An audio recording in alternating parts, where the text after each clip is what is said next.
This reading's coming from Luke chapter 24, verses 13 to 35, and I'll be reading from the English Standard Version. That very day, two of them were going to a village named Emmaus, about 7 miles from Jerusalem, and they were talking with each other all about these things that had happened. While they were talking and discussing together, Jesus himself drew near and went with them. But their eyes were kept from recognizing him.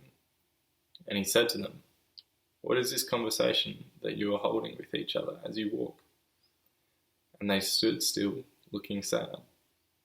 Then one of them, named Cleopas, answered him, "Are you the only visitor to Jerusalem who does not know the things that have happened there in these days?" And he said to them, "What things?" And they said to him, "Concerning Jesus of Nazareth, a man who was a prophet, mighty in deed and word before God and all the people, and how our chief priests and rulers delivered him to be condemned to death and crucified him. But we had hoped that he was the one to redeem Israel.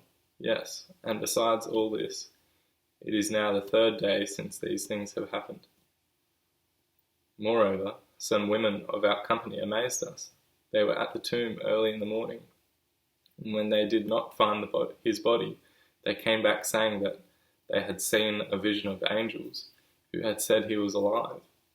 Some of those who were with us went to the tomb and found it just as the women had said, but him they did not see."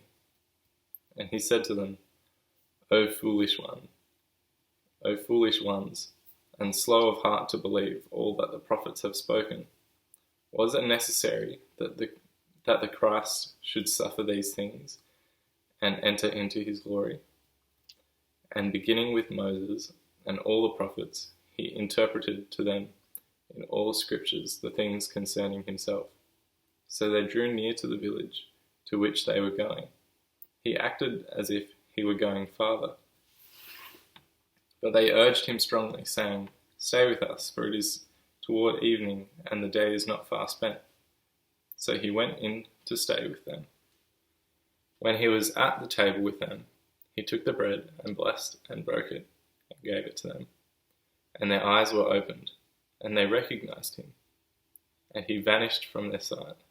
They said to each other, "Did not our hearts burn within us while he talked to us on the road, while he opened to us the scriptures?" And they rose the same hour and returned to Jerusalem. And they found the 11 and those who were with them gathered together, saying, "The Lord has risen indeed, and has appeared to Simon." Then they told what had happened on the road, and how he was known to them in the breaking of the bread.